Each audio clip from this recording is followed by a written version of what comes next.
this is the song that sort of started the whole album, even though it was written 10 years before I created this album. When I was young, I don't know if any of you had this experience, but my dad used to take me out to see the constellations, and he would point to them and then tell me the stories, and he said, that's Cassiopeia, and she's shaped like a W, and she's the mother of Andromeda, and that one that's shaped like a house is Cepheus, and he's the father, and Andromeda was chained to a rock, and the monster was going to eat her, but Perseus came down with his shield and his winged cap that he borrowed from Mercury and from Hermes, and he saved her. Over there is Orion, and you can see that big belt anytime in any sky, and I've been in Australia and seen Orion's belt. And he said, following Orion is Scorpio, because Artemis's brother, Apollo, sent a scorpion after Orion because Orion was Artemis's beloved hunting partner, and Apollo was jealous. So he did that. Which, can I just say, Apollo is the god of light and reason? Okay, nice, Greeks. But, so the, sorry, no reference to the present struggles in Greece. Come on, ancient.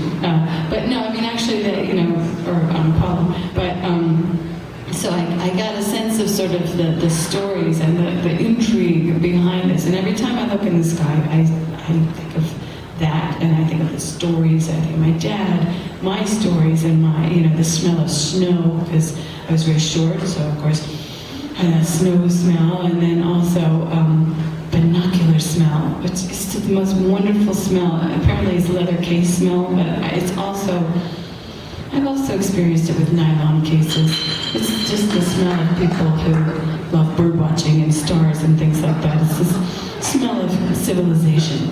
And anyway, after that, I went out on the road, and I look in the sky and see stories. But in front of me, there were these awesome stories because I was traveling with musicians. And like once, I thought I was pregnant. I thought I had morning sickness, and I said, I think I can't do this. I think I feel sick. And my whole band, there were about 5 of them, and they all said, oh, no, you can still barf and perform. And they said, because, we've traveled with a lot of addicts. And so, here's how you do it. We all had different techniques. One of them said, often the guitar tech is the designated bucket holder. And my lovely, gallant, seen-it-all drummer said, my guitar case, my drum case has on occasion been used for another purpose, and it was, I know, so sweet. Also, his daughter was sleeping in one of his drum cases at the Glastonbury Festival, but I believe that was just the snare, whereas the barf drum was a bass. But anyway, this is the kind of thing that I would hear about, and there were always names attached to this, and it was just my drummer convinced a wonderful rock and roll star to not drink so much alcohol during the performance, and maybe that would cut down on the number of times that he lost it on stage. But one day they were in Spain, and he still lost it. And afterwards, the drummer said, what do you think happened? And the artist said, well, there we were in this giant stadium. And remember when I said, everybody lift your arms and clap your hands? They don't shave, in Spain. And everybody lifted their arms at once on that hot day. Anyway, it's really gross. But anyway, so he lost it. So that had nothing to do with drugs or alcohol. But those are the kinds of stories that you hear on a tour bus.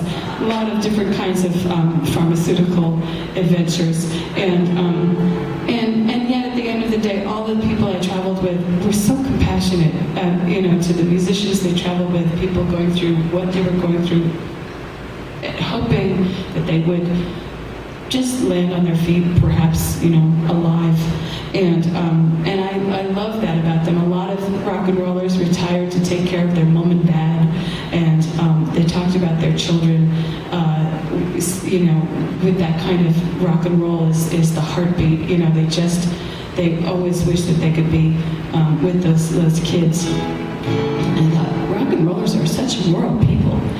So I wrote this song called "The Mercy of the Fallen." And before I play it, I want to thank my lovely friend Judy Roberts on the keyboards.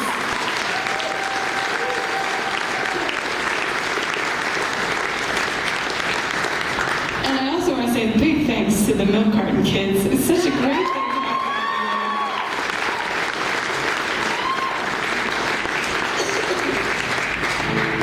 They have disgusting stories. No, I'm just kidding. They're totally, well, they do, but they, as you know, they clean up very nicely. So this is called "The Mercy of the Fallen," and thank you so much for having me.